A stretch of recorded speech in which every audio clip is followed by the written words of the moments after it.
Hello welcome back to my channel. నేను మీ శారదాని. ఇవాళ మీకు పప్పు బియ్యం చారు చేసి చూపిస్తున్నా అండి.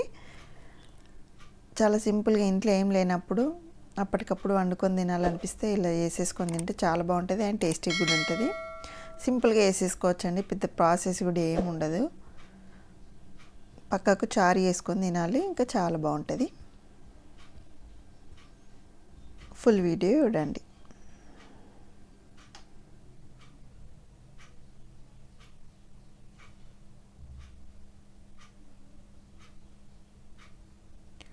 దీనికోసం అయితే నేను ఒక గ్లాస్ రైస్ తీసుకుంటున్నా. మీరు ఎక్కువ కావాలనుకుంటే పెంచుకోవచ్చు అంతే. ఒక పావు కప్పు దాకా పెసరపప్పు తీసుకున్నా. చెరిగి పెట్టేసుకోవాలి, బియ్యమైనా పప్పు అయినా. కావాలంటే పప్పు ఇంకొంచెం కూడా తీసుకోవచ్చండి. ఒక గ్లాస్ అంటే పావు కేజీ ఉంటుందండి. ఒక పావు కప్పు నేను తీసుకుంటున్నా. పప్పు క్వాంటిటీ కొంచెం పెంచుకున్నా ఏం కాదండి, టేస్ట్ బాగానే ఉంటుంది. అంతే. ఒక 2 టైమ్స్ వాష్ చేసేసి కావాలనుకుంటే మనం డైరెక్ట్ వండేసుకోవచ్చు. నేనైతే ఒక హాఫ్ అన్ అవర్ అట్లా పక్కకు పెట్టేసుకుంటున్నా. ఎంత నానితే అంత అన్నం మంచిగా అయితే ఉంటుంది. లేదు అర్జెంటుగా తొందరగా పెట్టేసుకోవాలనుకున్నా కానీ పెట్టేసుకోవచ్చు, ఏం ప్రాబ్లం లేదు. నేను ఇది రైస్ కుక్కర్లో చూపిస్తున్నా. ఈ రైస్ కుక్కర్లో కింద ప్లేట్ పెట్టేసుకొని మనం నానబెట్టేసుకున్న బియ్యం వేసేసుకోవాలి. ఆ ప్లేట్ లేకుండా డైరెక్ట్ ఇందులోనే కడిగి ఇందులో కూడా పెట్టేసుకోవచ్చు అండి. ప్లేట్ పెట్టుకుంటున్నా కాబట్టి నేను వేరే గిన్నెలో కడుక్కున్నా. తర్వాత కొంచెం సాల్ట్, కొంచెం పసుపు వేసేసుకొని, రైస్ కుక్కర్లో కాబట్టి వాటర్ మీకు చెప్తున్నా అండి. ఒక గ్లాసు రైస్, ఒక పావు కప్పు పప్పు తీసుకున్నాం కదా, 1.5 వాటర్కి నేను 1.5 తీసుకున్నా అండి. అంతే. కొత్త బియ్యం అవి. ఈ పప్పు బియ్యం చారుకి అన్నం పొడి పొడిగా కాకుండా మెత్తగా అయినా కానీ చాలా బాగుంటుంది. రైస్ కుక్కర్లో పెట్టేసుకున్నాం కానీ అది అవుతూ ఉంటుంది. ఆ లోపు నేను చారు వేయడానికి చింతపండు కొంచెం నానబెట్టేసుకున్నా. ఒకసారి ఇలా చింతపండు రసం తీసుకొని గిన్నెలోకి ఇంకొన్ని వాటర్ కూడా వేసేసుకొని, టేస్ట్కి తగ్గట్టు సాల్ట్, కొంచెం కారం, మీరు కారం ప్లేస్లో పచ్చిమిర్చి కూడా స్టవ్ పైన కాల్చుకొని కూడా వేసుకోవచ్చు. కొంచెం నేను ధనియాల పొడి కూడా వేసుకుంటా అండి. వేసుకొని కలిపి పక్కకు పెట్టేసుకోవాలి. తర్వాత పోపు వేసుకోవాలి. ఆయిల్ వేసేసుకొని ఆవాలు, జీలకర్ర, పోపు గింజలు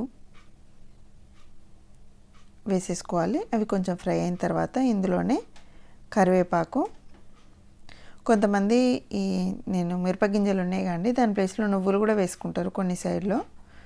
అది కూడా బాగానే ఉంటుంది. నచ్చితే అట్లా కూడా ట్రై చేయొచ్చు. పోపు ఎక్కువ కావాలనుకున్న వాళ్ళు ఎక్కువ వేసుకోవచ్చు అండి, ఎందుకంటే చారు అంటేనే పోపు గింజలు ఎక్కువ ఉండాలనుకుంటా అంటారు కదా.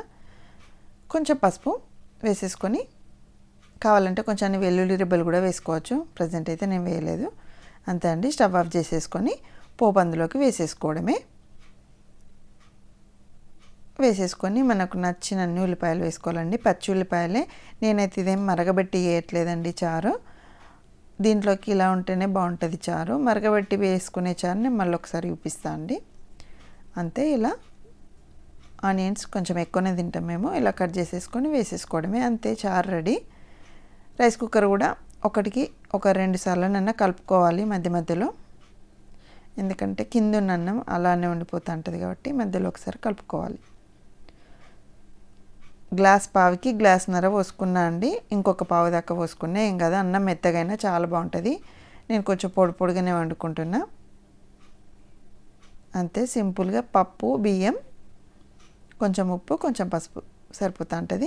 చిన్న పిల్లలకు కూడా అండి 1 ఇయర్ తర్వాత పెడతా అంటారు కదా, ఇలా మెత్తగా వండేసి కొంచెం ఆయిల్ వేసుకుంటే చాలా బాగుంటుందండి. వట్టేగా ఆయిల్ తోటి కొంచెం తినండి. మీరు ఫస్ట్ టైం తింటే ఆయిల్ తోటి తిని తర్వాత చారు కూడా అందులోనే వేసేసుకొని తినండి, చాలా టేస్టీగా ఉంటుంది. అందరూ డైరెక్ట్ చారుతోటి తింటుంటారు. దీని పక్కకు కొంచెం నచ్చితే మామిడికాయ పికిల్ వేసేసుకొని కూడా తినొచ్చు.